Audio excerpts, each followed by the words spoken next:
Good evening, everyone. We are live, coming to you from our living rooms. Well, I guess I'm in my living room. Garrett, where are you at? I'm in my bedroom, so yeah, we are coming at you live though. It doesn't matter where we are. It's It's true. the internet. It's omnipresent. It We're is. all in the same digital room together. Yes, you guys are sitting on my couch, stealing my popcorn, and we're ready to talk about some Colts.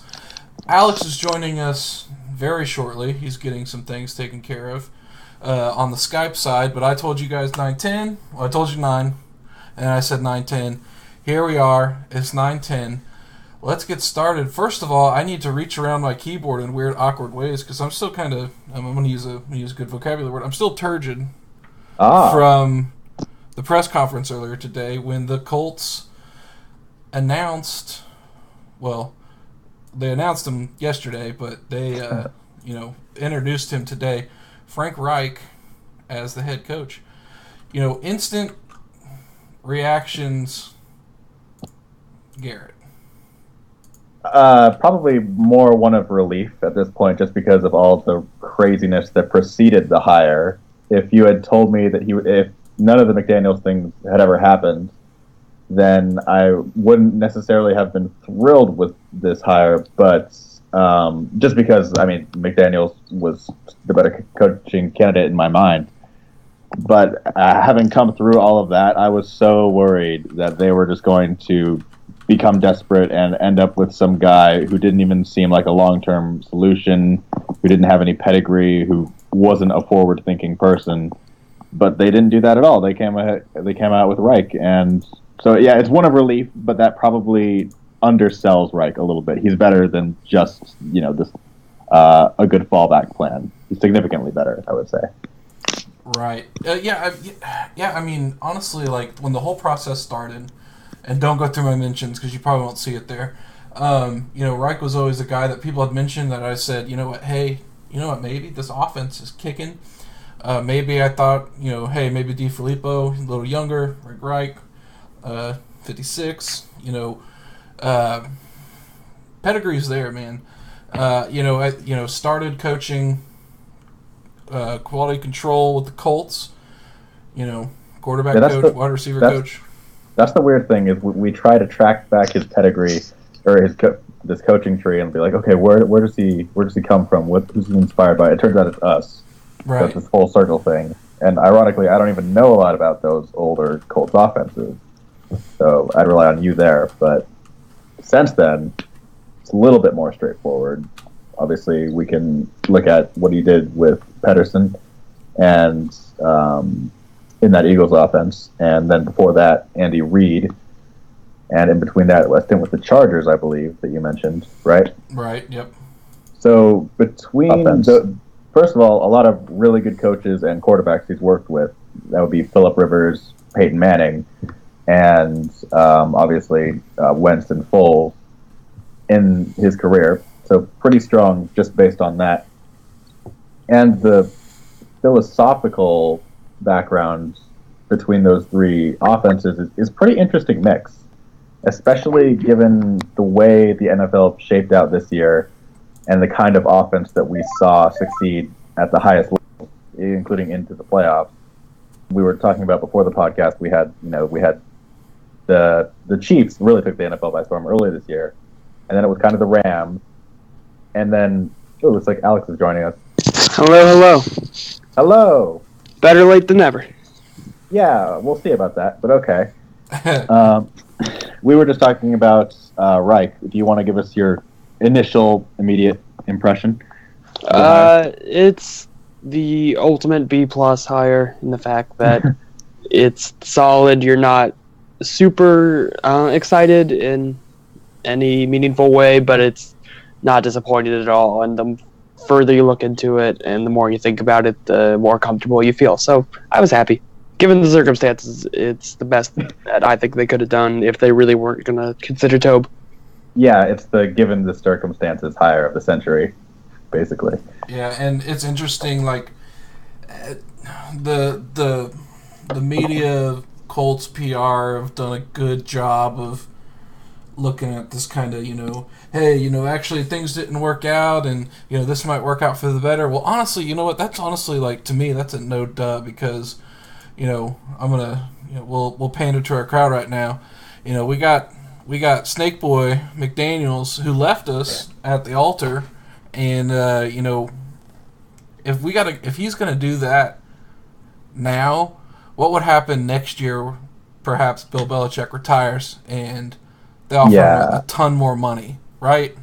I felt so stupid whatever. because I felt so stupid because I was all aboard. I was ready to hire McDaniels. I thought he was the best option available, and I was apologizing for everything that had happened with him in Denver, saying that was so long ago. It involved Jay Cutler, Brandon Marshall, all these other really explosive personalities. You can't attribute that locker room, the way that team fell apart, just to him. And then for him to do something like this, that is just even more underhanded and cancerous than anything I had heard about him before, was just, I guess, from that perspective, we really dodged a bullet. Yeah, you're not wrong. Before we move on, we got some other things we're going to talk about with the coaching staff, but we need to get, I wish Jay was here. I tried to get Jay on real quick for an emergency handsome rating. This is a fall over from the Draft Indy days, and we would be remiss if we didn't do it. Guys, our front office and coaching staff, pretty handsome. Pretty handsome. Pretty handsome. The Nick Sirianni, 37-year-old. Hey. Yeah. That's a handsome guy right there. I'm surprised that they didn't try and get him in that brain trust into the 49ers, because him, Kyle Shanahan, and Garoppolo, that'd be probably the most good-looking team ever. But he's with us. Reich's got a little silver fox going on, and, Ballard is Ballard. So, again, we'd just be remiss if we didn't get there. Shout out Jay.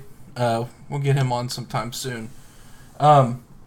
So, let's talk real quick, and Alex, I know you weren't here, but Garrett and I were just mumbling about this before we got started.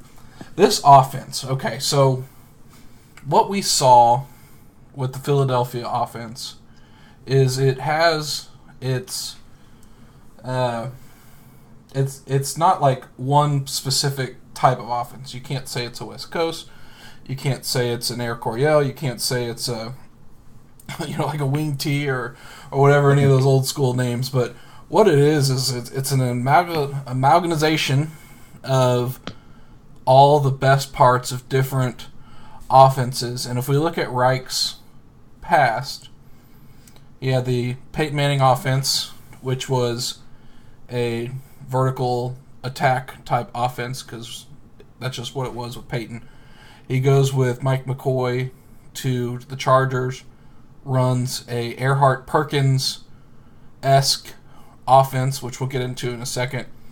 Moves to Philadelphia, coaches there for 2 years, and they use schemes that are about generating traffic.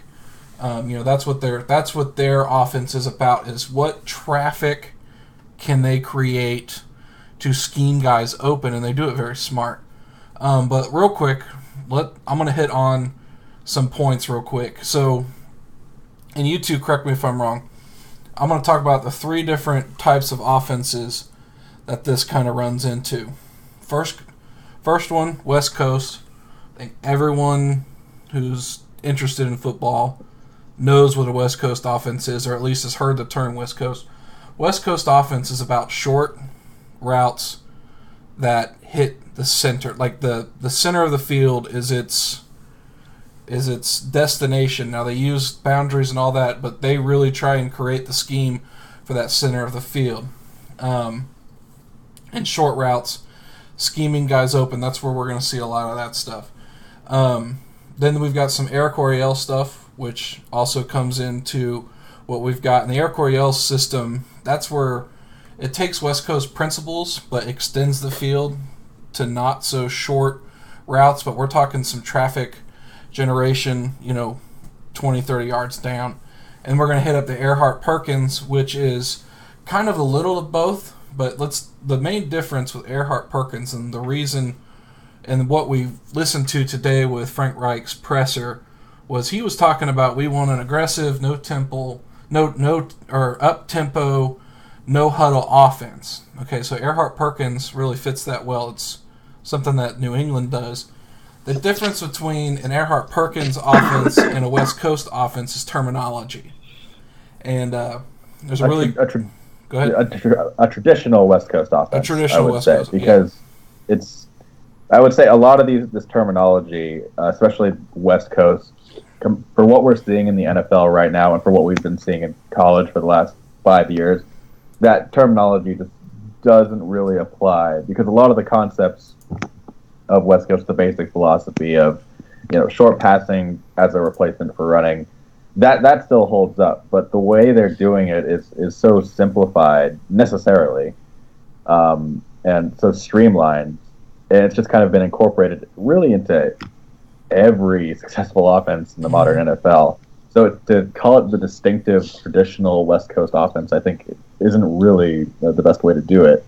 But it's hard to know what else to call it because, like you said, it comes from so many different things.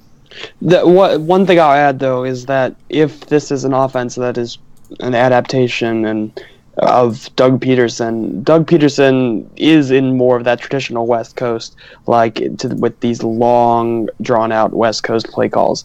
And that's a minor detail, but I think his offense, at least from what I've been reading, is in the style, assuming that Reich is going to run the Doug Peterson offense, is an offense that's a little more traditional West Coast in how it's calling plays, which means you're getting more specific and more straightforward plays, even if the calling of the plays is more convoluted and drawn out, which puts more of an onus on the quarterback. What I wonder about that, though, is the Andy Reid influence, as opposed to just the Peterson influence on Reich. And this is where it gets kind of confusing because you have different coaches, different philosophies. And also Mike McCoy, because remember, Mike McCoy is the guy who was running parts or the play calling out of Erhardt Perkins. So, right. We've got this very exciting, we've got this coach that's hit two, Mike McCoy, he's hit these major offenses, so he's got experience in all of them. So go ahead, Garrett. Sorry. And Andy, what I was saying is that Andy Reid, who comes from that kind of maybe a little bit more traditional background, he has been pushing the envelope on that for a while now, and he kind of broke through this year in terms of adapting college concepts to an NFL offense this year with this Chiefs offense and what we saw. And the result was something kind of similar to what the Rams do, to what the Eagles did as well. So I don't know if I can really... I don't know what you read specifically, but I didn't get the impression that it was going to be something more traditional. I think what we're going to see is an advanced offense scheme. I think what we're going to see is stuff reminiscent of the Eagles, the Chiefs last year, stuff from in the no huddle up tempo stuff. That's what I'm most excited about. Chuck Pagano, that was not what he wanted to do at all ever. It was pound the rock, all this coach speak about run the ball, stop the run, etc., etc. He's talking about scoring, stepping on the throats of people. I mean, that's what's exciting because there were games where we were winning, just even this last year, that we slowed up and it cost us. So that's what I'm excited about. I'm excited about seeing someone who's ready to score buckets and buckets of points because that's what's fun about football. And clearly come about those points in at least relatively innovative ways, which is not something any of the offenses that we've had in Indianapolis have really featured. I mean, the offenses of Pep Hamilton were certainly unpopular, but they were not particularly innovative. Chudinski does nothing at all that can be considered innovative. And I mean, the innovation in terms of the Colts is just in our special teams plays that have been well documented. That's about as far as we're getting. And so that's something I'm just looking forward to, though, is sort of a breath of fresh air. Yeah, and especially like you said, for this team, it's a pretty low bar in terms of offensive innovation because we've been dealing with 12 personnel and under center dropbacks for the longest time in a league that has been changing from that so dramatically. And it's been so That frustrating. is one thing, is that this is definitely a 11 personnel, 3 wide receiver base offense now. If there was out of the shotgun, yeah, right? right. Well, no. Well, I mean, there will be a lot of shotgun, but watching some Eagles stuff, they do a lot of stuff under center too, especially for play action, because they do like And a lot of play action. Yeah, they got a lot of play action.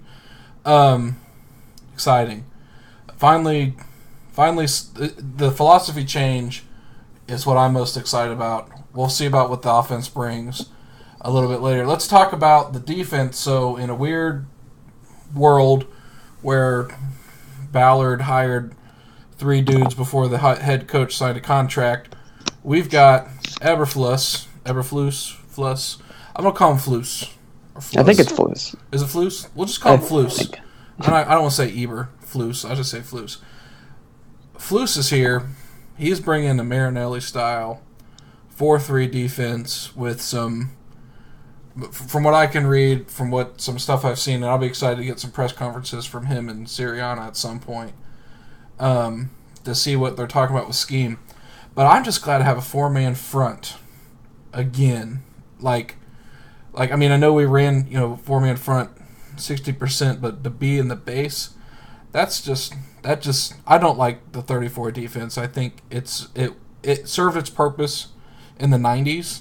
It's going extinct, and it's just another one of those Pagano things. So the 34 defense it's going in the exact opposite way the NFL is leaning. The NFL is heading towards simplified concepts, and that's just inherently what the 3-4 is going against. The 3-4 is trying to maximize every defensive snap and get matchups, but that just really, though the difference has become minimal, I think that a base 3-4 is just not practical unless you have elite talent and elite football IQ consistently in your defense. You need an elite nose tackle, which don't exist really. No, I mean, there's only like 2 or 3, right?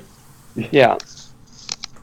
So if that, and you need linebackers who can go clean, and we definitely have never had that. So the difference between the 34 and the 43 has been shrinking because by necessity for the 34, because it's just become outdated. It hasn't been working. It's too specialized. You need a guy who can, if you're running it with a traditional nose tackle, that's one of the hardest positions. That is the hardest position physically in the history of the sport. It's really difficult to find people who can do that well. You need specialized players on the edge, and everything in the NFL, like Alex said, is pointing away from that. It's all about being able to do a variety of things from kind of a simple foundation. Yeah, so real quick, let's talk about what we got, some current personnel, where we expected them to go. First thing I gotta say, man, I've been trying to rack my brain around this one, and it really makes me sad because I'm having a real hard time finding a spot for my man Anderson. Mm-hmm. Is he a strong side defensive lineman or defensive end? Maybe, but that's not his strong suit. He is a two-gapping guy. Like, let's just be real. That's what he's been best at his entire football career.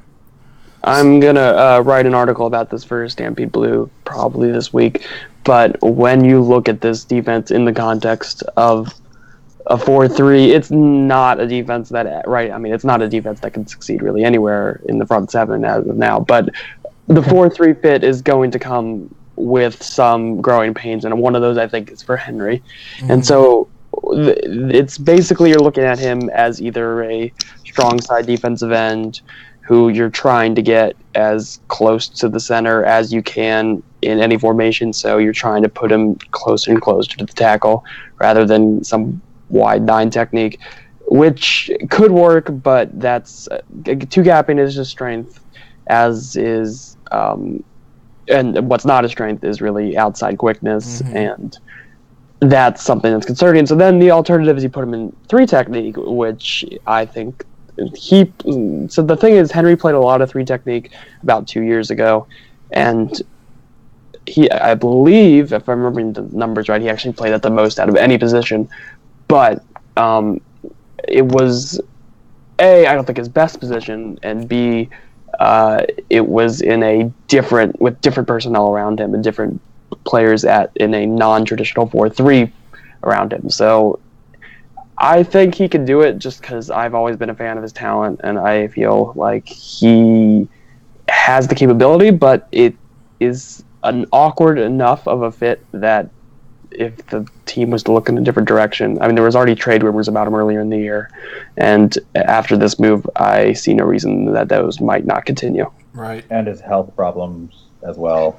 Yeah, what could have been with him, though, for real? Like, I mean, so good. And last year, he was actually coming on super strong until, again, remember, he broke his throat. Like, goddamn. Yeah, like his rookie year was legitimately dominant as in the context of being a rookie. And then since then, he's been solid. Last year, he had just an interesting dichotomy of being pretty underwhelming for a while and then turning it on when everything clicked physically in his lower half before his throat got broken. So yeah, it's just not looking like it's going to come together for him, at least in Indianapolis.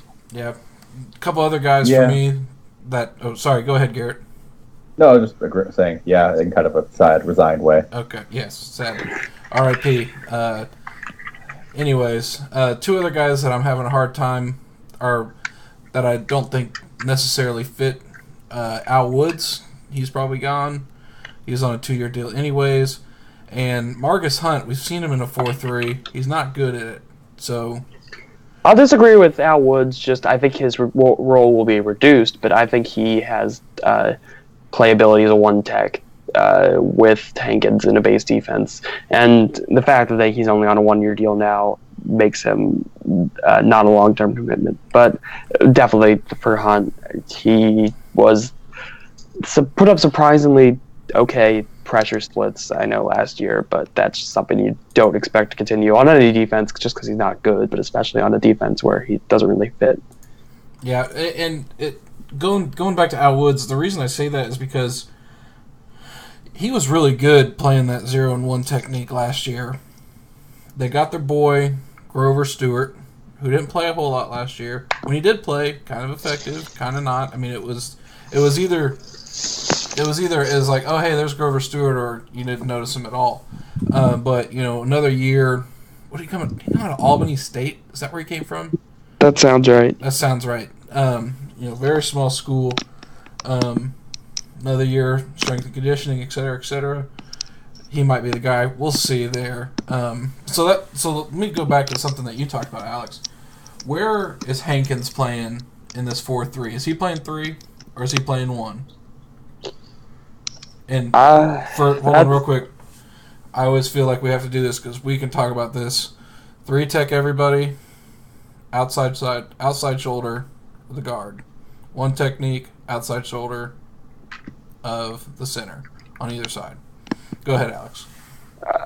To me, I've been thinking about this for a while with guys like Hankins, and the fact that he's 300 plus pounds, he's stout, that's his game. I think, though, based on what we saw last year, that 3-tech might be his best position, but I'm also not the fan of because if you put him at 3-tech, you're ideally going to have somebody bigger at 1-tech, and though Al Woods was promising last year, I'm not sure we really either have the guy nor want to have the guy who can be considered more of a 1-tech than Jonathan Hankins already is. So I'm conflicted, but at this point, I bet he's going to play a lot of both. Is the honest answer, but I think in a base defense, that 1 technique, it depends what they do with Woods, but I think for the Colts defense to be at his best, he should probably be playing 1 technique. I would agree with you, and I'll tell you my ideal situation right now, and this is, hey, this guy's got to put it all together. My ideal base starting defense right now, like with the pieces currently on the roster, across that front are Basham on the strong side, Hankins at 1, Hassan Ridgeway at 3, and Jabal Shield on the weak side. That's where I'm at right now with it. We need more players because that's ideally, that just by itself is kind of truly terrible. So, yeah, what you're going to have to look for there is improvement at that strong side defensive end and at that 3-tech, of course. Those are I think 3-tech is interesting because we have guys who can do it. Because Ridgeway is somebody we've always liked and has stayed the course, but just depth is going to certainly be a target for Ballard there. And I think the interesting thing is finding Sheard in this defense, because ideally he's that strong side edge, not the weak side. But again, just based on the roster right now, I don't feel particularly comfortable with Basham as a weak side pass rusher. So, okay, that's why we need our boy Chubb at pick number 3. We'll get to that later on. Where do you? Hold on, I just had his name. So Alex. I know you love the linebackers. You know you love watching linebackers. You don't love our linebackers. But if we didn't do anything right now, and we had to run out last year's personnel, are you going Walker, Will, Morrison, Mike, what's his name from Ohio State? I can't remember. Help me out. John Simon. Sam. Yeah. Is that where we're at?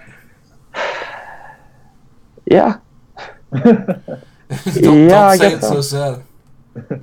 I mean, I think the concept of playing Mingo in an off-ball role is interesting, assuming he comes back, which actually is an assumption at this point I'm not really ready to make, because I bet somebody will pay him based on his standing as a top 10 pick or whatever he was. But yeah, I guess that's where I'd go. Walker is starting Walker at this point is not something that you're totally comfortable with, needless to say. Morrison, I mean, is a we don't need to talk dumpster about that. fire. We don't need to talk about that no more. Yeah, so I do think it's not going to happen. Yeah, they're going to find bodies, and we said that last year, and they really didn't, which was something I was a little disappointed in. But hey, it was a tanking season, so it was. Exactly. Did we cheer ourselves up by talking about the secondary? We can, but let's not get ahead of ourselves, because under contract in the secondary or in the cornerbacks for next year, you ready for the people under contract? You're very excited about this. Quincy Wilson, Kenny Moore II, and Nate Hairston. No one else. So, I mean, if you want to talk about the secondary, let's skip the cornerbacks and move to the safeties. I want to stop on one point for the cornerbacks, and that say that Quincy Wilson, I still think is the dude. He totally is the dude. I mean, he was legit good in his life. He was. Yes, this is what I want to point out, because there was all this ridiculous stuff swirling around about him. I think I might be wrong on this, but he was one of the youngest people in the NFL last year after Juju Smith-Schuster. He's still only 21. And I know he didn't play in that early season, and people were freaking out. Obviously, he was a second-round pick, so you'd think he'd be playing. But the things that people were saying, calling him a bust, and in this season where we know the coach isn't even going to be here in the next year. Yeah. So it's like, who cares if the coach doesn't like him? It's the guy who drafted him is still going to be there, so they're obviously paying invested in him. And then when he did start playing, okay. Okay. So he starts 5 games. He gets 1 pick, 6 PDs in those games. PFF likes him. I remember watching him thinking, what the hell were people talking about? Because he looked like every bit the player I thought he looked like at Florida. So I'm still pretty excited to see what he can do next year. And the things that people were saying about him were just ridiculous. I agree. I mean, they wanted to mention ethics or attitude or whatever. Okay, Pagano, way to send a message. You know what I mean? Like, you're gone. Yeah. Like, everyone knows you're gone. Whatever. But anyways, let's move on to Happy Days. Malik Hooker coming back from IR, paired with either Matthias Farley, highly surprising last year, played very well, and Clayton Gathers. So, I'm excited to see that trio on the field because I imagine that they bring in 3 safeties a lot, especially with our linebackers how they are right now. So, yeah, I've traditionally been against any Clayton Geathers at linebacker talk, which was annoying when that was prevalent. Like, he should be, as a starting linebacker, that's absurd. He's, 220 pounds or something? Right. 6'2", that wouldn't be good. But in the case of passing downs, if you're looking to get your best players on the field, which I think you should, because third down's the most important down, and you can really get away with playing smaller, lighter players if they're better. I think that not as a traditional linebacker, but at least as a substitute for one, I think would be at least an interesting look is in order. Because, I mean, of course, Matthias Farley, assuming he plays like he did last year, is going to contribute more to your pass defense than Antonio Morrison.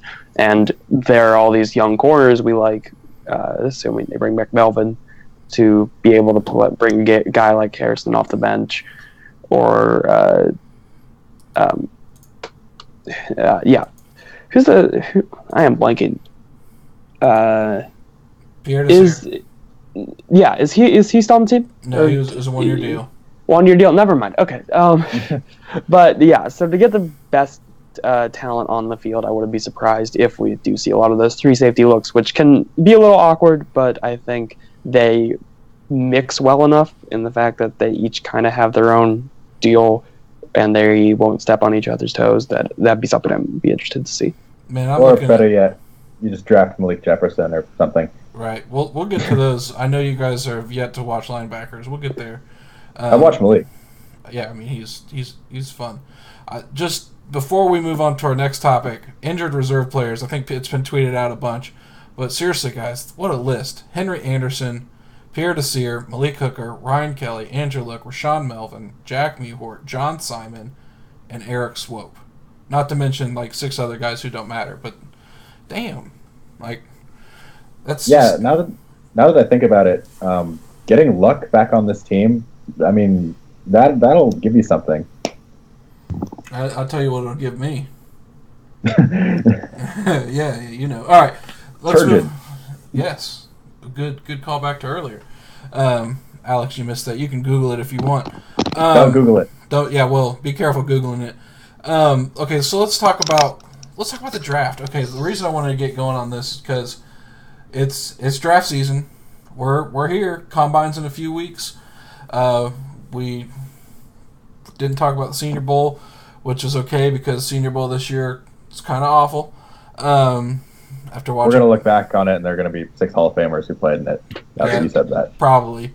Well, I mean, there's at least one Will Hernandez. So people are gonna be people are gonna be tweeting about it, be like, proof that the Senior Bowl is unpredictable. 7 Hall of Fame players, and everybody said it was bad. It's interesting because I feel like some people, I swear, man, like I listen to a lot of podcasts.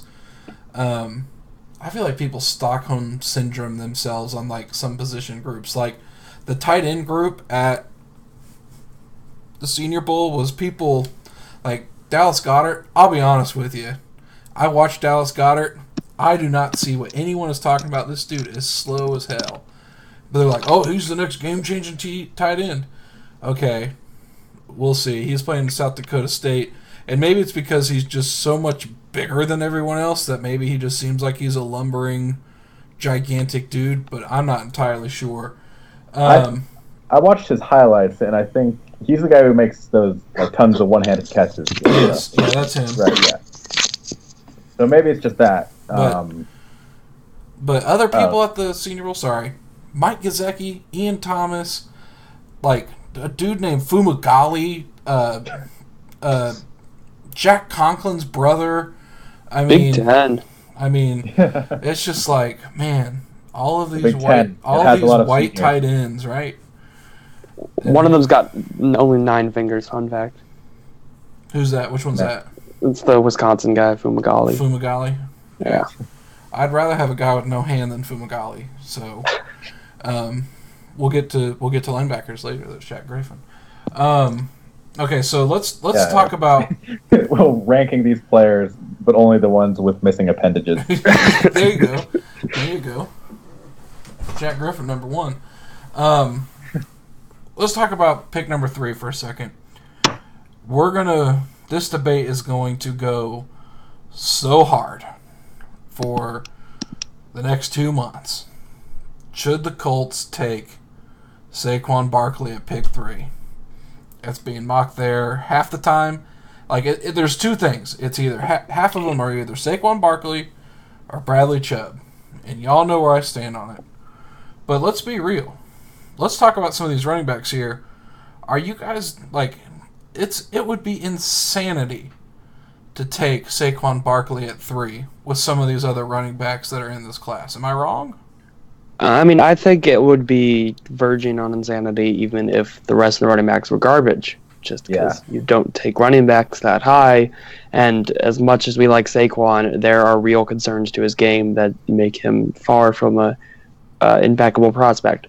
So I think, especially given the context of the fact that there are so many guys in the late first round, second, third round, who all have really strong resumes and really strong profiles, that taking a guy like Saquon there, it just seems ridiculous. And I get why it's being mocked, because that has become acceptable again, even after Trent Richardson, because of the perceived successes of guys like Zeke and guys like Fournette, who we all like, but there are legitimate production concerns compared to the guys below them who are just replacement level NFL players, let alone really exciting young draft prospects who will be available much later. And that's the interesting. Oh, sorry. No, well, I'll let you go. But I'm going to say about Saquon this year, I don't feel like there's many first-round pick running backs that had 4 games under 50 yards. Go on, Garrett. So the interesting thing about Saquon in the context of what Alex was talking about is that, first of all, he's right. Running in the modern NFL, it's, if not totally unimportant, then at least one of the least important things, especially as something that you would put a premium on talent for, because its production on the ground is so replaceable. But also, as we were talking about, Zeke, as a guy, just in terms of his on-the-ground production, doesn't really stand up to those latest iterations of first-round running backs, the Melvin Gordons, the Zeke Elliott's, the Leonard Fournettes. I think he's still good there. He's very dynamic. But really what sells him, to me, as the best running back prospect in this class, which I believe he is what he does through the air. He is a really good receiver, and by far the most productive one in this class, I believe. And I'm not actually sure, I don't believe that receiving production for running backs is quite as replaceable as what they do on the ground. And the guys in the modern NFL who can give you that receiving production, the David Johnsons, the Le'Veon Bells, last year we had Kareem Hunt, players in that mold. Those are pretty valuable. Kamara, yeah. Well, the ironic thing is, of course, that McCaffrey was projected to be that, and then he largely disappointed in that while guys lower than him thrived. Yeah, I don't know. The Panthers are just kind Panthers are the Panthers. That's good. The dumbest offensive institution in the NFL right now. They don't know how to use a skill player to save their life. So I would say it's really weird because they have, between Cam and McCaffrey and Curtis Samuel, they have 3 of the most interesting, dynamic players in the league, I would say. But they're going to use them in the weirdest ways possible. But yeah, so even in that sense, as a receiver, would you even want to draft somebody that high just for 800 receiving yards a year, which is an optimistic projection? I don't think you would. And then you look at the rest of this class, and there are so many other interesting guys. And running doesn't matter in the first place, so you never want to draft a guy there. All right, so let's talk then. Let's talk about some of these guys that are falling right after him in the rankings. We don't know. I imagine there's 2 first-round running backs this year, Saquon and Darius. I don't see it with Geist in the first round for this year after the season he had with so many other guys. Yeah, but what you're going to see is there's going to be a team at the end of the draft, someone like Buffalo, or someone like I just had I'll think of who I had. But honestly, I feel like I know they've got Shady, but they're trying to go out and get a quarterback. They need to pair him, Shady, who's getting old, with someone maybe a little more, durable. And well, I guess durable is not the right word, but a little bit more aggressive up the middle to make their attack a little different. Because that's kind of what Sean McDermott wanted to, would bring from the Panthers offense. But we just talked about how they don't. The Panthers. But they don't know how to use, skill players. But anyways, my favorite guy. I honestly, I don't know why, but I'm enamored with him, and I think it's because Garrett, you and I were on him so early compared to everyone else. I mean, so early. Everyone else. Seriously, I mean, it was his rookie year. I feel like you and I were the only ones talking about him. Sony Michel from Georgia, man, he's so good. Like, he is the modern NFL running back to me.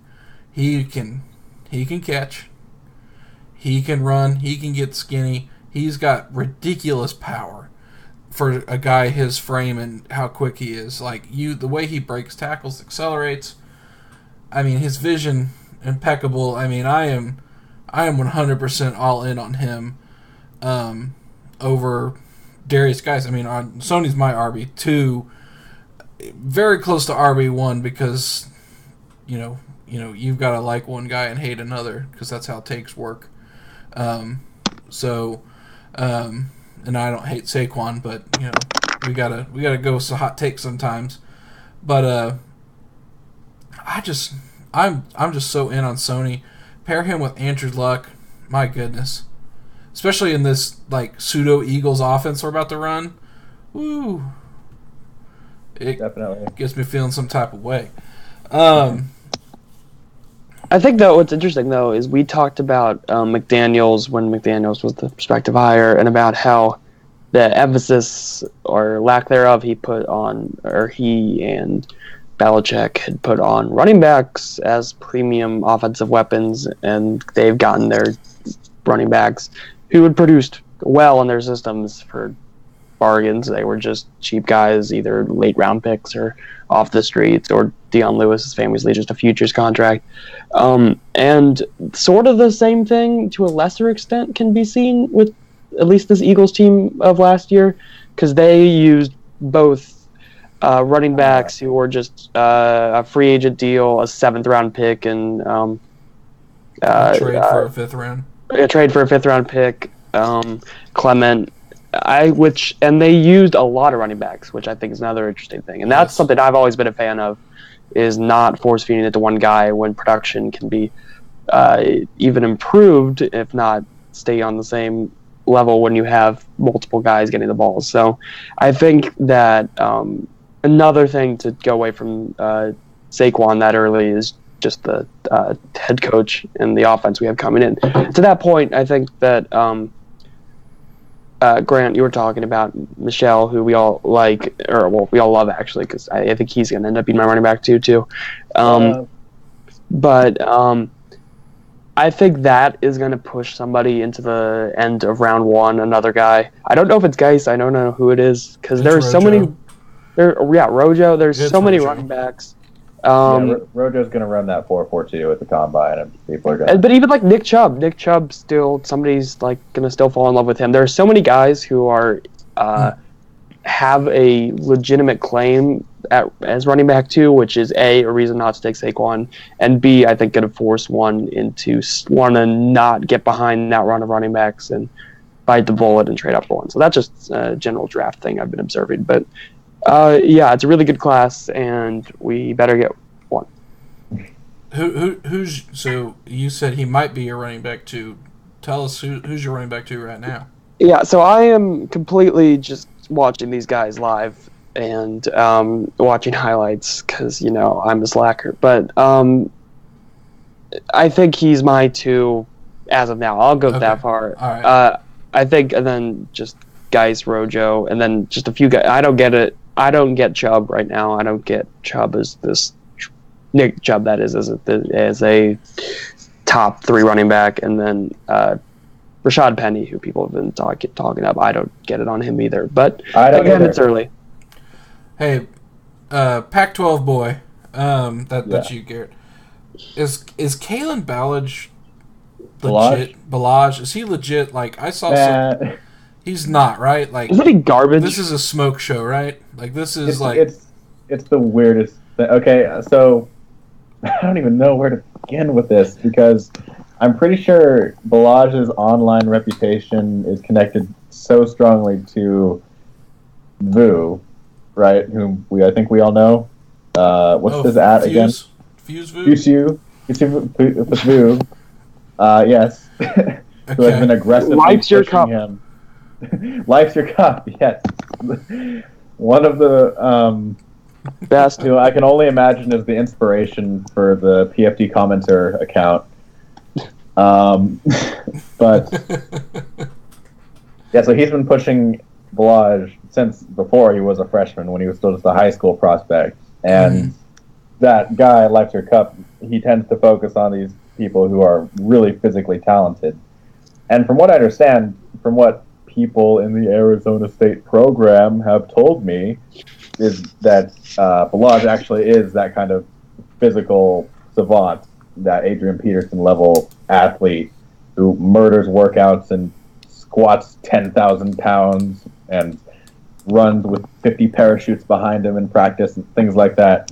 And occasionally on tape, you can see him do some kind of incredible stuff, but the production is so bad. I mean, it's incredible that somebody that physically gifted can produce so little in the Pac-12, less than other running backs on his team. And man, so if he goes to the combine and kills it somehow, then it will be the ultimate test statistically of, do you value physical, what you can be demonstrated in workouts, measurables, or do you value production? And I just can't take anybody who did so little in college seriously. To me, he feels kind of like a Dwayne Washington kind of player, really physically for the Lions right now. For those who don't know, kind of just a practice squad / fringe roster guy. Does some stuff on special teams. I think that's what's going to happen to Ballage, because he just doesn't seem to have any real skill set, which is a shame. But man, it'll be one way or another. The takes will be fascinating. So let me keep you on Pac-12. Talk about Rojo. So USC running back Ronald Johnson. Is he the second or is he the third? The second. Second. So talk about Rojo the second. He's pretty awesome. I mean, we knew that I think he might have been the top back in his class in 2014 or something. But ever since he got to USC, he's just been blowing past people, and that's really what most people will mention when they talk about him, is his speed. But especially this year, he's been playing with so much pop that I've seen, and better balance too. Really in an offense that isn't that well suited for him, in my opinion. They run him basically right up the gut pretty much all the time at USC. Yeah. Not a whole lot of outside zone from what I remember. And that is what he will be good at in the NFL. True. And so, yeah, between him and Stephen Carr, freshman at USC last year, it was pretty scary to go up against that. Man, and then Darnold football. Even when they run like an outside zone or like a stretch play, like their offensive line is awful. I mean, they're big and they're these giant freighter. Yeah, but the thing is that tugboat offensive linemen. Yeah, but they don't play a power. They play this zone like blocking scheme. It's so bizarre. But like I watched a play where they stretched out to the right, and like he's like Ronald Jones is back there, and I really like watching his footwork because he keeps moving. But like they stretch out, and he's waiting for that gap so he can take that one cut through the hole. That hole never came, so he just cuts back across literally the entire, like he's on one hash mark, and he goes cuts back all the way past the other hash mark, and runs into the end zone from about 25 yards out. Very impressive play on like from him, understanding the vision of the field and all that, but it's just like, man, like their offensive line was so bad, and you're right. They would only run either straight up the gut or these stretch plays, which they were horribly inept at. So, yeah, they really were not. It was a weird team overall for USC. Yeah. But yeah, Jones I think is going to be great at the next level. You can make a really strong argument for him as running back too. And the comp that I've heard for him more than anyone else is Jamal Charles, which I'm always hesitant about because I really feel that people don't remember exactly what an insane prospect Charles was from a physical standpoint, the kind of things that he was able to do. Really, only a handful of guys in the history of the league have been able to do. I don't think Ronald Jones is quite that much of a physical genius, but he's definitely talented. That's just something I've noticed is like Jamal Charles is the token athletic freak running back. Yeah, but I think what people are comparing him to is not actually what he was at his athletic peak or as what he was as a prospect, but what they remember from 2013, which is a completely different player than he was prospect. That's just right, because he had that kind of quick twitch power that people don't always remember, I guess. Yeah, he's my favorite. He might be my favorite NFL player of all time, actually, because I think I remember when I got into football 5 or 6 years ago, I remember watching Jamal Charles highlights. And he at Texas was crazy. Yes, if you go back and watch those Texas, I mean, it's kind of grainy, older footage, but I've done this, and it's just the way that he moves and the way that compared to the way that other people around him move, it's actually, he should be a Hall of Famer. I'm going to say that. So he leads the league history in yards per carry. Yeah, right? he still has with a certain number of carries. Right. 5.4, I believe, is where he's still at. That's absurd. That's insane. Yeah. And he was such a great receiver too for a while. So yeah, just too long don't read. Ronald Jones, great prospect, but Jamal Charles, I mean, is a legend. Yeah. All right, I'm gonna bring up this is the guy Grant likes, but I've already talked to you, Garrett, and I know you're not a fan. And let's see, I'm 2 for 2 on these, so maybe you need to okay, 2 for 2. First one, Jordan Howard. Second one, Alvin Kamara. That's true. So I'm 2 for 2. I'm gonna go back to Tennessee. John Kelly, he's good. He's probably RB5 for me right now. So take that with a grain of salt. Watch him, please, if you haven't, and understand that last year's Tennessee team was probably the worst Tennessee team ever. So I kind of want to just stay away from Tennessee forever after Kamara, frankly, because of how weird his college career was. I'm not trying to comp him to Kamara, but he's good on his own right. So, I feel like you might have an unfair advantage given your proximity to Tennessee, to the state of Tennessee. It's that close. Allows you insight to their insane ways of football. Man, I've heard the song Rocky Top way too many times in the past 4 years. Yeah, so you've internalized it. You've built up some sort of resistance to it in your bloodstream that I don't have. So when I observe Tennessee football, all I see is chaos. There's nothing weirder than seriously being in the office and on a Friday and seriously, it's like Gangs in New York. Like I'm not even kidding because the opening scene of Gangs in New York. Yeah, we've got the Clemson guys because my company has a lot of chemical engineering, which is something Clemson does very well. We've got a lot of mechanical engineering, so Georgia Tech. We're in Georgia, so a lot of Georgia. A lot of business people, so they come from Alabama. We got a lot of other engineers, like mechanical and stuff, which also come from Tennessee. So I mean, it's like Gangs in New York on Friday. It's like people are coming in there wearing their colors. You're hearing "Go Big Orange," "Go Tigers," go Roll Tide, "Go Dogs," like all day long. It's very bizarre, and I've never experienced it before. I came down to the South, but honestly, I love it. I really do.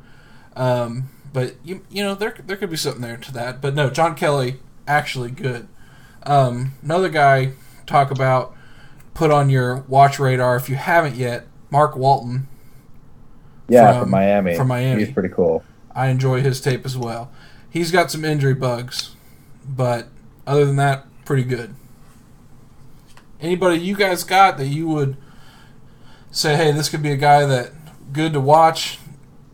We'll get into final prospect rankings later, but like let's just brainstorm on some guys. Looking past the first few rounds, guys I would look for on day 3, Myles Gaskin from Washington is one that I like. I think he's got a really nice skill set, good athlete, good history of production. Could be a really solid grab if we don't want to invest too much in that position, which is probably the smart thing to do, even given the talent in this class. Other guys, some small school guys like Ito Smith are kind of interesting. Nick Chubb is hard for me to go away from because I really believe that he was a different player before that knee. Mm-hmm. And since then, he has been a good prospect, but before that, I really believe that he was a great prospect. So, I don't know. Always going to have a soft spot for him. What about you, Alex? I don't think I have much to add to that in terms of running backs. I think I'm going to be focused on these top guys just because there's so many of them. All right, Mike Weber went back to... Mike Weber went back to... You don't have anything to contribute. Yeah, I'll tell you to watch Mike Weber next year. He's underrated. That's about all I got. I got J.K. Dobbins, running back 1 of 2021. Who? Is a stud. J.K. Dobbins. No, sorry. The answer is Sam Montgomery. Who?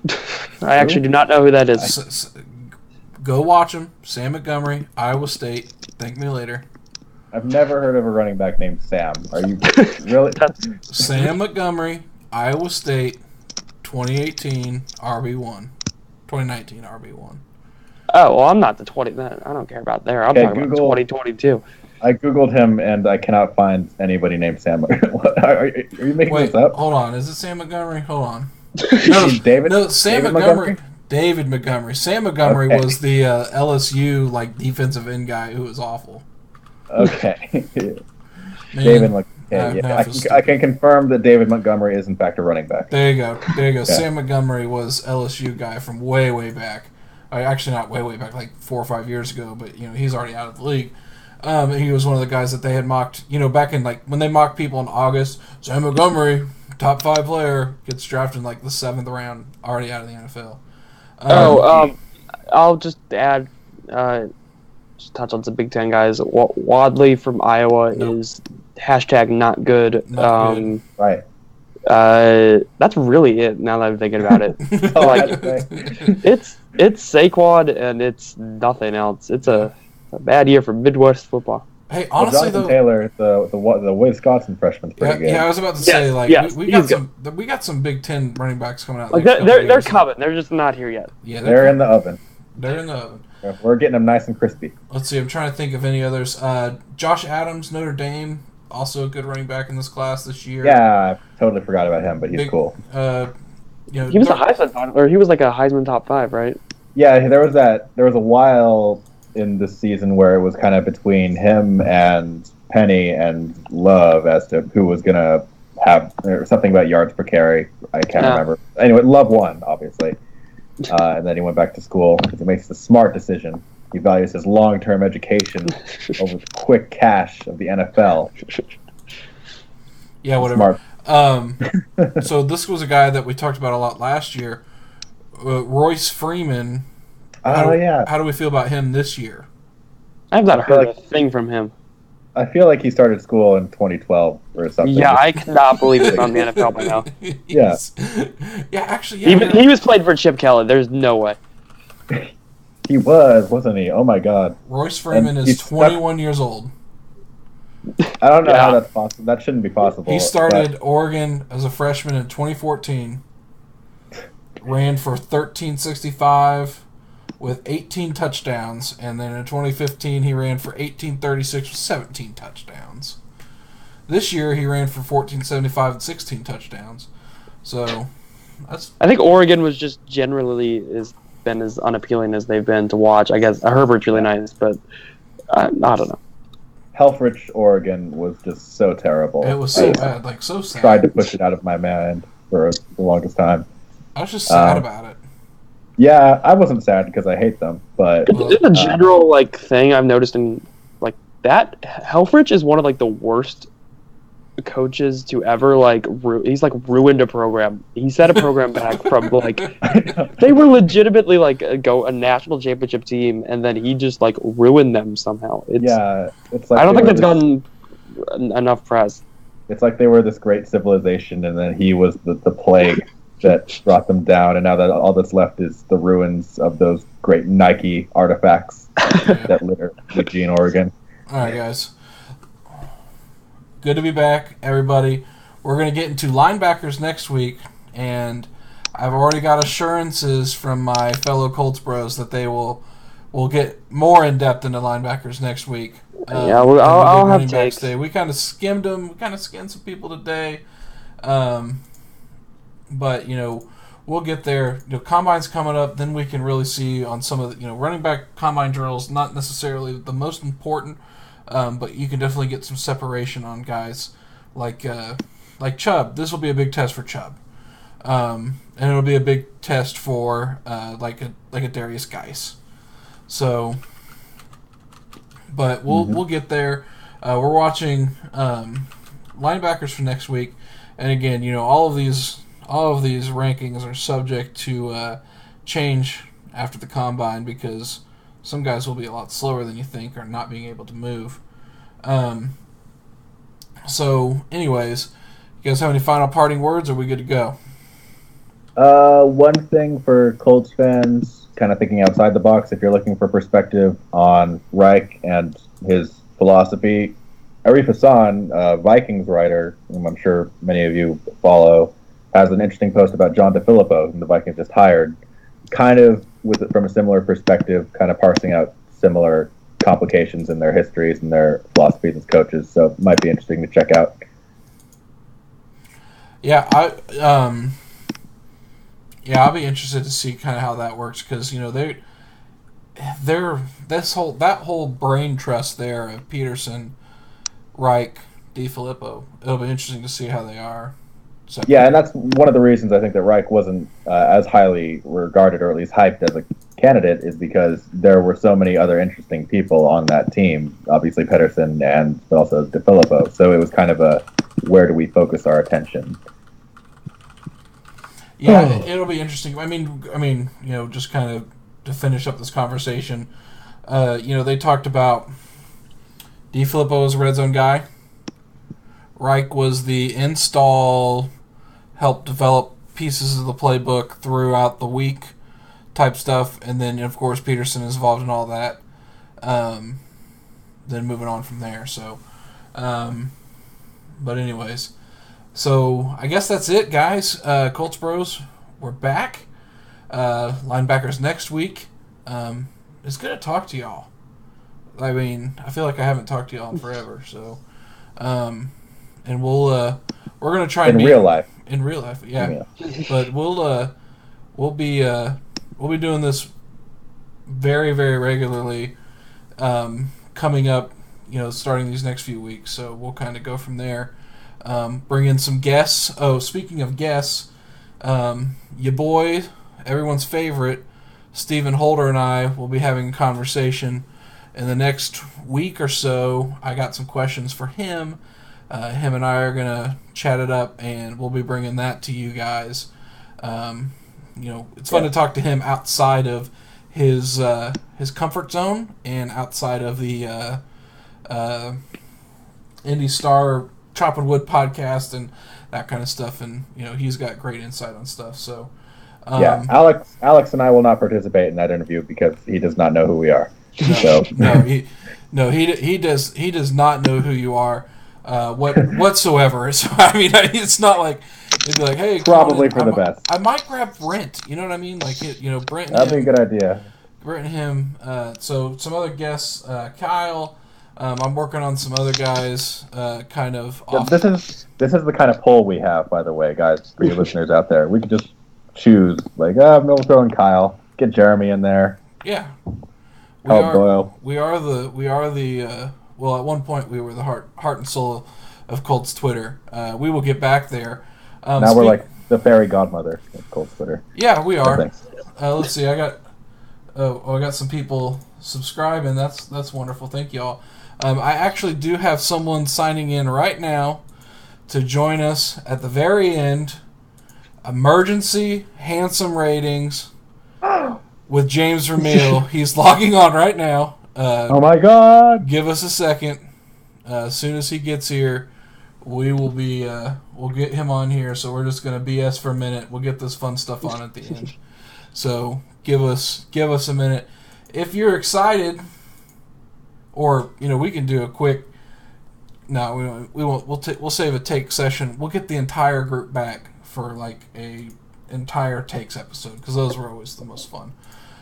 Shameless plug for check out Stampede Blue. I should have some stuff coming out on the draft on just the new coaching change and how the roster is going to change with new schemes. And so just look for me to be writing stuff over the offseason. Yeah, read Alex's stuff. It's good. Alex is very, very smart. Honestly, sometimes I miss writing, and then I sit down and I'm like, all right, time to write something. And then it's just like, oh, man, that's awful. like I've been out of school for so long anyways. Again, we're just BSing y'all until we get Jay back. Jay's coming in just a second. What else should we ask him? I don't know. I haven't talked to him in forever. Ask him about the kids, maybe? There he is. All right, we're bringing him on. Here he comes. I want to do a drum roll, but I don't know how to do that for Skype. I don't know. Oh, wait, did he hang up on us? Oh, he says...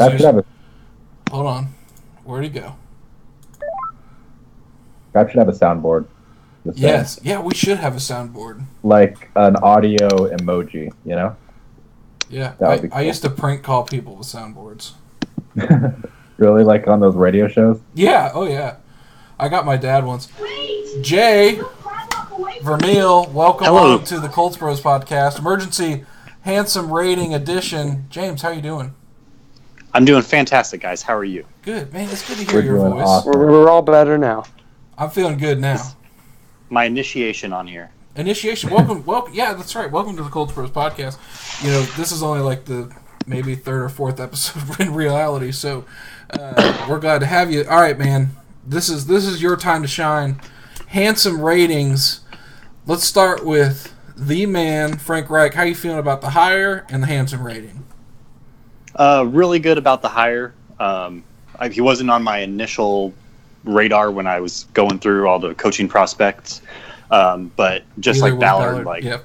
I look back now like, why wasn't he? And I'm like, yeah, it would have made sense. He's a good guy. I didn't even think about it, though. Handsome rating.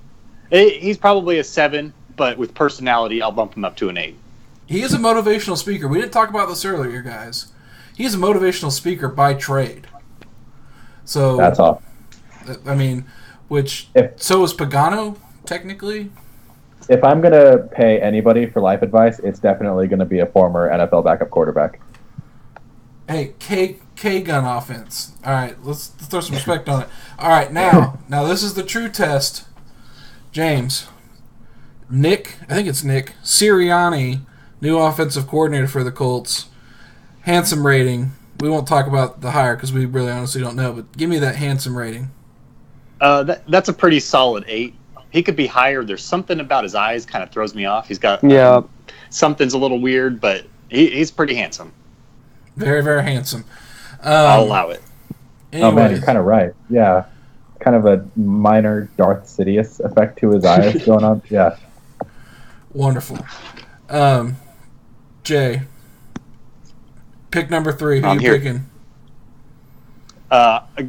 Gotta be Chubb. Hopefully they trade down. That's the ideal, and maybe they could still get Chubb. Got to get Chubb, or I don't know. I'm crushing pretty hard on Minkah Fitzpatrick lately, but Chubb's the pick. Yep. So again, hey, thank you for joining us for the emergency handsome rating session. I tried to do it earlier. It wasn't the same. I miss you, brother. All right, everyone listening to the Colts Bros podcast, we will be back next week with linebacker takes. If you have any questions, comments, concerns, hit us up. Subscribe, download, and leave 5-star review on iTunes. I'm trying to get a sponsor because I'm tired of paying for this hosting. So if you got anybody, hit me up. If you want to do it, hey, more power to you. But anyways, we'll see y'all next week. And Jay, good to hear from you guys. Next week, we'll see you.